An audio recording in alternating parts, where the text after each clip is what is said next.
భారత్ పాకిస్తాన్ మధ్య తీవ్ర ఉద్రిక్తత పరిస్థితులు నెలకొన్నాయి. దయాది దేశం దుందుడుకు చర్యలను భారత్ సమర్థవంతంగా తిప్పికొడుతోంది. ఈ పరిణామాల నడుమ అంతర్జాతీయ ట్రావెల్ బుకింగ్ సేవలు అందించే పలు ఆన్లైన్ ప్లాట్ఫామ్లు కీలక నిర్ణయం తీసుకున్నాయి. పాక్కు మద్దతుగా నిలుస్తున్న టర్కీ, అజర్బైజాన్ వంటి దేశాలకు కొత్త బుకింగ్లను నిలిపివేస్తున్నట్లు ప్రకటించారు.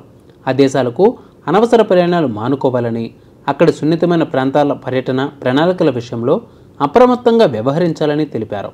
టర్కీ, అజర్బైజాన్, ఉజ్బెకిస్తాన్లకు నూతన బుకింగ్లను తాత్కాలికంగా నిలిపివేయాలని నిర్ణయించారు. పర్యాటక సేవల బ్రాండ్ కాక్స్ అండ్ కింగ్స్ వెల్లడించారు. ఆ దేశాలకు అనవసరమైన ప్రయాణాలు మానుకోవాలని భారత ప్రయాణికులకు Cox and Kings director Karan Agarwal సూచన చేశారు. పహల్గామ్ దాడి తదనంతరం పరిణామాల నేపథ్యంలో ప్రయాణికులు అప్రమత్తంగా వ్యవహరించాలని ఈజ్మే ట్రిప్ తెలిపింది. అత్యవసరమైతేనే టర్కీ, అజర్బైజాన్లను సందర్శించాలని సూచించారు.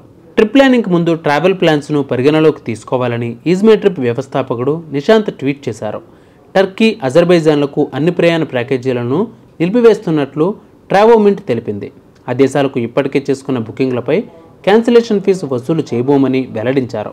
అయితే అత్యవసర పరిస్థితుల్లో ఎమర్జెన్సీ ఫ్లైట్ బుకింగ్లు అందుబాటులో ఉంటాయని చెప్పారు. మరొక వైపు జమ్మూ కాశ్మీర్, పంజాబ్, రాజస్థాన్ తదితర రాష్ట్రాల్లో హోటల్ బుకింగ్లు రద్దవుతున్నట్లు సంబంధిత ప్రతినిధులు తెలిపారు.